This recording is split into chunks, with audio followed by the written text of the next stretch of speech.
काळ सर्पाचा पडी पाडू, विष प्राय विष केले गोडू.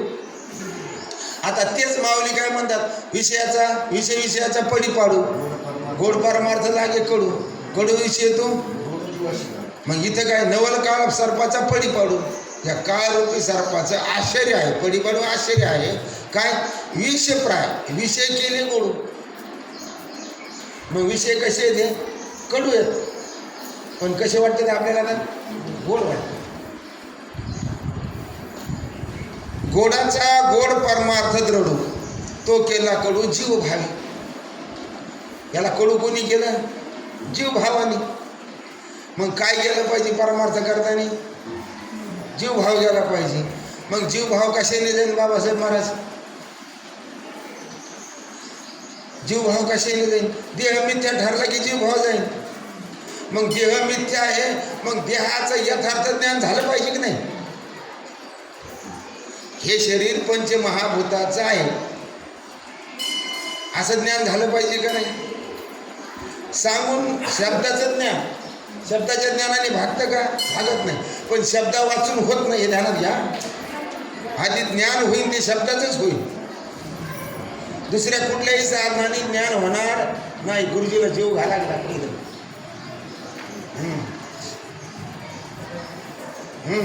जीव घाला, जीव घाला. लांबून आले ते, त्यांना तिकडे आपेगाव सोडवतं, त्यांनी फोन करायचा तुम्हाला आम्हाला कोण आता. हा, रिक्षावाल्याने तिकडे नेलं त्यांना शहागड. चला, मग असा असणारा गोड परमार्थ द्रढू, तो केला कडू जीव भावी. मग जीव भाव घालायचा असं. आता जीव कशामुळं झाला, हा, कल्पना अविद्यात येणे झाला जीव. आता अंतकरण उपाधी झालं की जीव झाला, आणि अंतकरण उपाधी नाही झाला की साक्षी राहिला. शास्त्राच्या भाषेत सांगायचं म्हटलं, अंतकरण उपाधी झालं की त्याच्यात प्रतिबिंब पडलं की जीव झाला.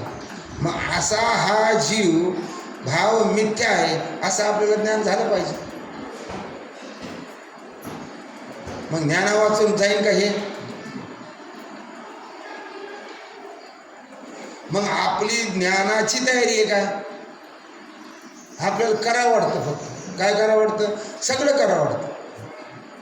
दिंडी काढावं वाटते, महाराज व्हावं वाटतं, कीर्तन करावं वाटतं, काकडा हरिपाठ गाथा ज्ञानेश्वरी वाचित राहावं वाटतं. ही गोष्ट खरी, चांगली, बरी, हो ना. तेवढ्यात भागतं का नाही. ह्याच्यासाठी आपलं अगोदर आपलं चित्त शुद्ध होण्यासाठी प्रयत्न केला पाहिजे. मग आपण कशाला बोलतो महाराज, इतके लापट, इतके निलाजरे झालेले आहेत आपण. तर हार घातला तरी खुश, उपरनं एवढं तोडून दिलं तरी खुश, नारळ दिलं तरी खुश, हां, नाव घेतलं तरी खुश निसतो. बरं, आता हे नाव खरं आहे का, असं नाही, पण नाव टाकलं नाही, हे कोण म्हणतं, आपणच म्हणतो ना. आम्हाला कुठे बोलिलं, आम्हाला फोनच नाही आला, माहीतच नाही, अनेक कारणं सांगतो आपण माहीत असून. कारण का, आपल्याला देह सत्य वाटतो, आणि देह सत्य वाटल्यामुळं देहाच्या अभिमानाने ह्या सगळ्या गोष्टी आपल्याला असा वाटतात. विखावुनी विषय अधिक वीक, एक वेळा मारक विषय पुन्हा पुन्हा घातक, काळ सर्पे लोक भुलवली. आता समजा विष पेलं, एकदाच मरण, एंट्री पेला एकदाच मरण, पुन्हा पुन्हा मरण का नाही. पण हे विषय पुन्हा पुन्हा मारतात. ह्या जन्मात गेलं की विषय भोगायचे, त्या जन्मात गेलं की विषयच भोगायचे. कोणत्या जन्मात जाऊ, विषय सोडून काही आहे का. मग तुकोबारामच म्हणतात, विषय वडी भुलले आता याची कोण करील कीव. असं रोज प्रमाण आपण कीर्तनातून सांगतो, पण त्याचा विचार करतात का नुसतं ठोपकीतो, याचा विचार करतात का.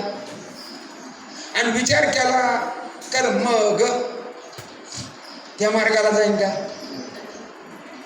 मग विचार करत नाही, बोलत राहत, खन खन खन खन खबक बोलत राहायचं. बोलून काय होतं? त्याचा विचार करून जोपर्यंत आपल्या आचरणात येत नाही तोपर्यंत त्याचं फल प्राप्त होणार नाही. असं चिंतन झालं जाईल पाहिजे बाबासाहेब महाराज. जसं ते संकादी घेत ना, ते चौघच असते. ते काय करते, एक जण वर बसतो, तिघ जण खाली बसते. एकाची सांगायची बारी झाली का तो खाली उतरतो, दुसरा बसतो, पुन्हा दुसरा सांगतो, त्याचं झालं की तिसरा उठतो, हा खाली जाऊन बसतो. म्हणजे चौघ जण ते सतत चिंतनच करतात.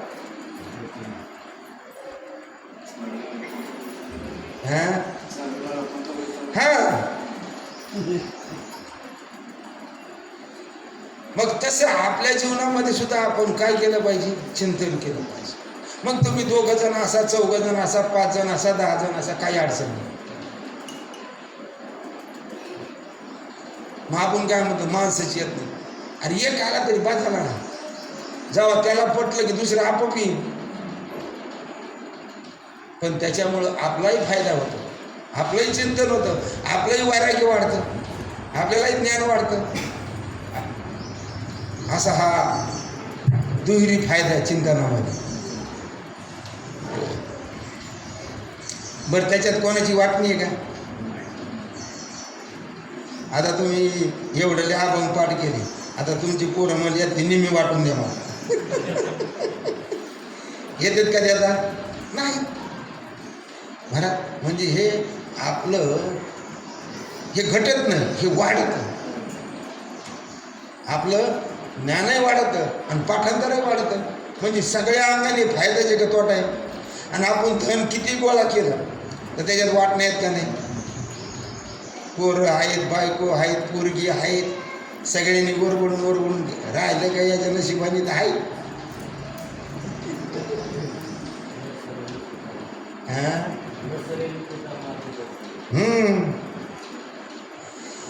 विषय तो केवळ विख, या लागी भुलले मूर्ख, विषयाची तृष्णा देख अधिक वाढली. काय म्हणलं त्यांना? विषयाला विष म्हटलं. आणि कोण भुलले त्याला? मूर्ख. मग आता आम्ही शहाणे आहेत का? अजिबात नाही.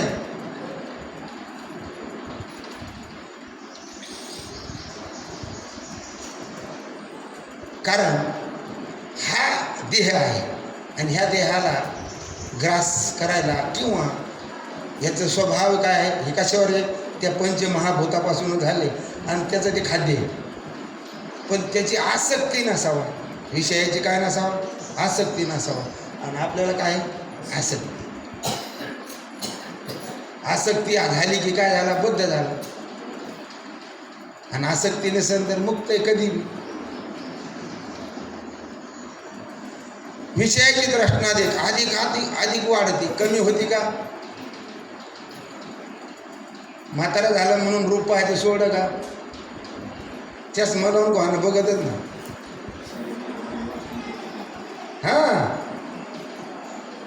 ते म्हातारा झालं म्हणतच नाही. तुम्हाला वाटतं की मी म्हातारा झाला आता? कुणालाच नाही वाटत. तुम्हालाच काय, कुणालाच नाही वाटत. अशी ही विचित्र कहाणी. आणि अशा ह्या विचित्र कहाणीतून आपल्याला जाण्यासाठी एकच मार्ग आहे, तो म्हणजे संत विचार. दुसरा कुठलाही रस्ता नाही. आता हे भागवत उद्धवजीला भगवंतांनी सांगितलं. आणि नाथ महाराजांनी याच्यावर मराठीत टीका केली. नाथ महाराज कोण होते? विष्णूचा अवतार. मग देवानी सांगितलं, देवानी का नाही? मग हिचं तरी ऐकतो का आपण? त्याचे भक्त म्हणून घेतो. कोणाचे भक्त आहेत? आम्ही विष्णूचे भक्त म्हणतात ना, हरिभक्तीपरायण. मग त्याचं ऐकतात का?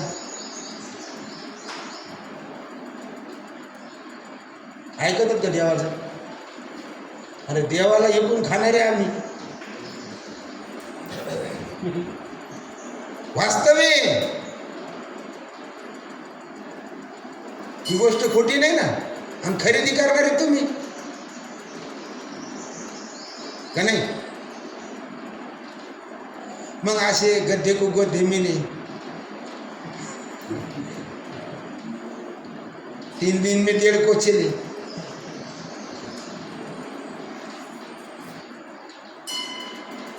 ऐसे दुःख निमग्न जे जन त्याचे करावे जे उद्धरण, म्हणशील हे करतील साधन ते उद्धरण करीन, असा तू म्हणशील, असं भगवंताला उद्धवजी महाराज बोलतात.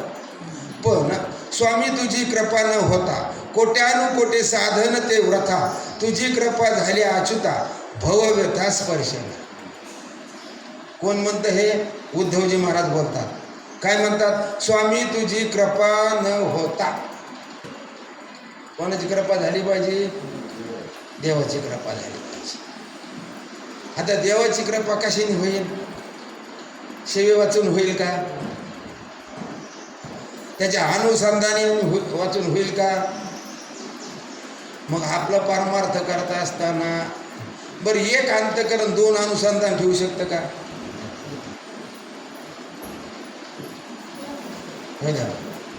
नाही. मग माझेनी अनुसंधाने जो करी पूजा जप अनुष्ठान ते अवघेच अधर्मचा. काय म्हणलं त्याला? अधर्म म्हणलं नाथ महाराजांनी. आता नाथाची वाणी का देवाची वाणी?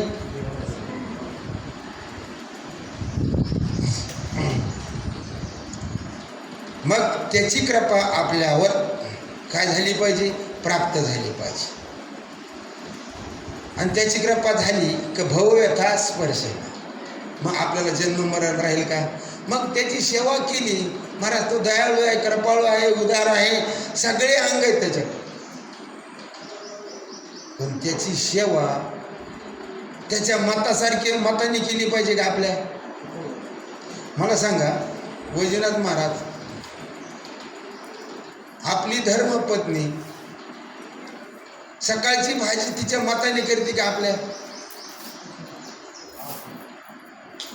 भाजी सकाळी स्वयंपाक करतात ना, किंवा संध्याकाळी काय भाजी बनवायची ती विचारतात बाहेर. होय, विचारते का नाही?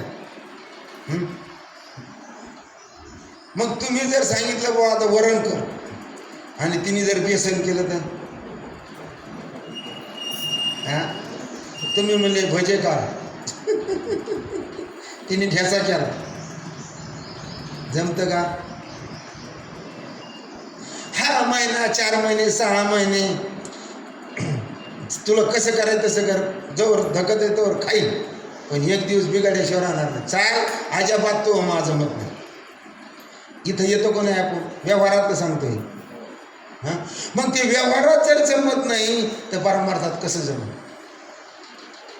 मग सगळं काम कोण करतो आपलं? आपण रोज म्हणतो चाले हे शरीर कोणाचे असे ते, कोण बोलवितो हरिविना, देखवे ऐकवे एक नारायण, दयाचे भजन चुकू नको, असं म्हणतो. मग सगळं आपली सेवा करणारा ईश्वर आहे, आणि ती त्या ईश्वराची सेवा करत असताना आपण कसली अपेक्षा करतो? श्वासोश्वास कोण चालवतं आपला? आणि त्यांनी बंद केले तर मग किती कीर्तनाचं पाकिट घेशील?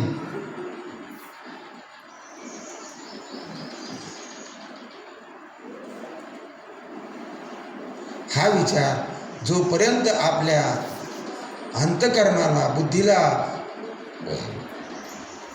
चिटकणार नाही तोपर्यंत परमार्थाचं किती करा काही फल प्राप्त होणार. हे समाधानासाठी म्हणायचं, कसंही केलं तर वाया जाणार नाही, कसंही केलं तर वायाला जाणार नाही. पण आता संध्याकाळी काय करू आपण? 2 खोंगे मीठ टाकू भाजी. हां, कसंही केलं तर वायाला जाणार.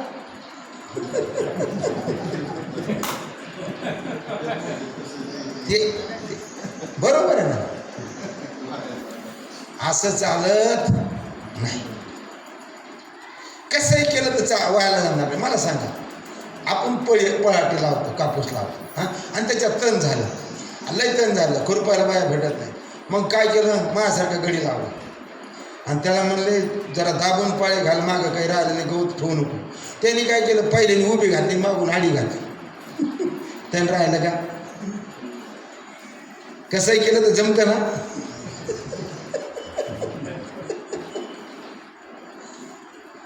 जमतं का नाही? जमत नाही, अजिबात जमत नाही. आपल्या व्यवहारात जमत नाही हो, व्यवहारात जमत नाही. आपण शेतकरी आहोत, आपला फवारा मारायचं वर्म चुकलं तरी त्याचा रिझल्ट येत नाही. फवारा मारायला गढूळ पाणी वापरते का चांगलं?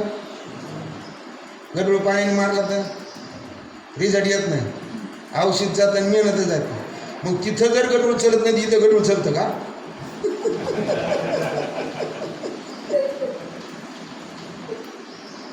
ही वास्तवता आहे ही.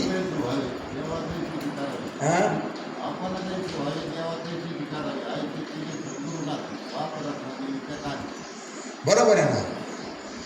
आपण सुद्धा त्याच्या मताप्रमाणे, संतांच्या मताप्रमाणे थोडं करा, पण त्यांच्या मताप्रमाणे करा. मग या ठिकाणी उद्धवजी महाराज म्हणतात, हे देवा, तुझी कृपा जर झाली नाही तर कोट्यानुकोटी साधनं जर केलं तर त्याची व्यर्थ आहेत, प्रथा आहेत. ऐके कृपाळू श्री अनंता, तुझ्या मोक्ष फळ रूप ज्या कथा, तेने अमृते शिंपोने कृष्णनाथा, जना समजता उद्धरी. मग काय करा आता? उद्धवजी महाराज म्हणतात, तुम्ही कसे आहात? तर कृपाळू आहात आणि श्री अनंता, तुम्ही दयाघन आहात, उदार आहात. तुझ्या मोक्ष फळ रूपच्या कथा. कशा कथा आहेत देवाच्या? मोक्ष फळ. काय फळ आहे त्याचं? मोक्षाचं फळ आहे महाराज. आणि तिने अमृते शिंपोनी कृष्णाता. आता काय अमृते महाराज त्याच्यावर? अमृते शिंपोनी जना समजता उद्धरी, सगळ्या जगाचा काय कर? उद्धार कर. असं उद्धवजी महाराज भगवंताकडे विनंती करतात. तुझे मुखीचे कथा पियुख, बिंदू मात्र लाभता देख, भव सर्पाचे उतरे विख, उपदेवी सुख स्वानंदी. किती? कथा पियुख, बिंदू मात्र लाभता देख. किती पाहिजे? बिंदू. बिंदू कशाला म्हणते?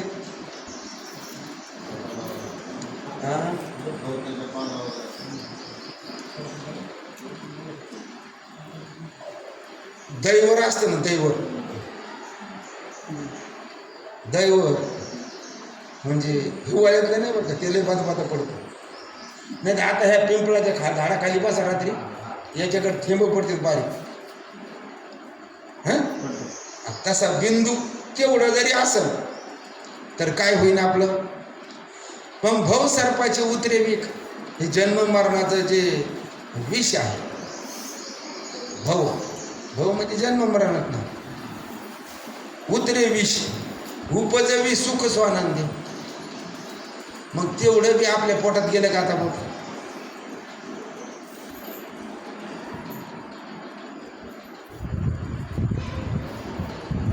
मग गंगारामची गेलं का नाही?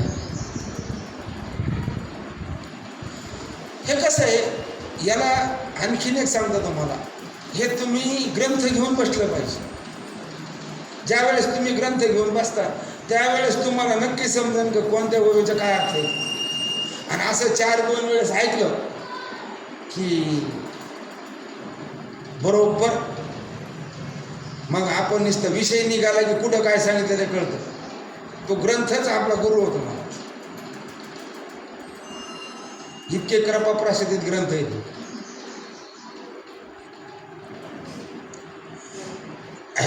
सकळ जनाच्या विषयी मनसी आग्रह का तुझ्या ठाई, जन माते पार्थित नाही, देवा ऐसे काही कल्पिशी.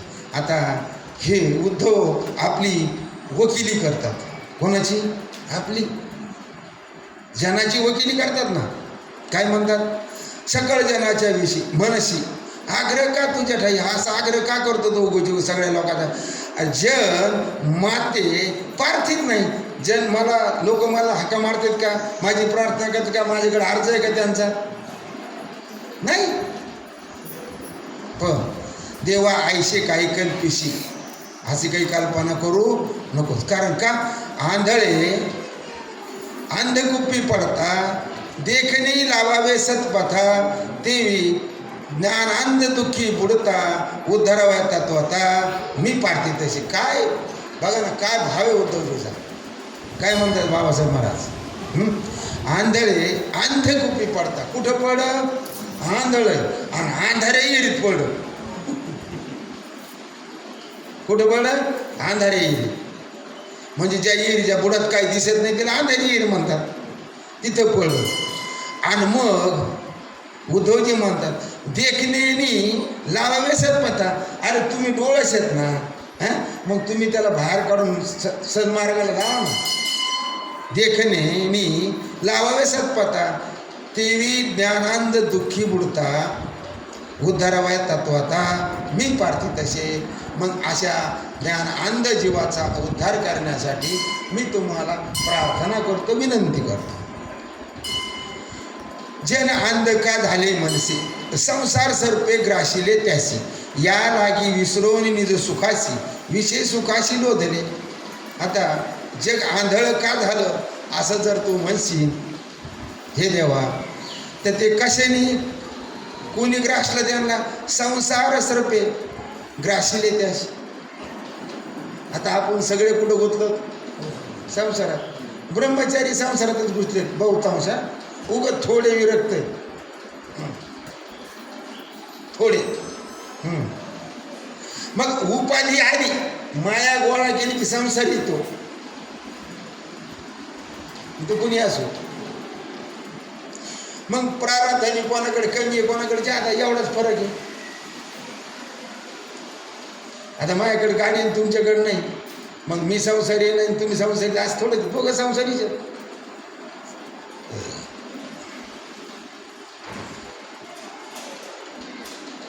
जन अंध का झाले म्हणजे संसार सर्पे ग्राशिले त्यासी, या लागी विसरून निज सुखासी, विषय सुखाशी लोधले. मग कुठं आपल्याला कशाचा विसर झाला? आपल्या स्वरूपाचा. मग आपल्या स्वरूपाचा विसर झाला आणि कशाला आपण लोधले म्हणजे ऐक्य झालं, तर विषय सुखाशी. विषय सुखच सत्य मानतात ना, का दुसरं काही सत्य मानतात?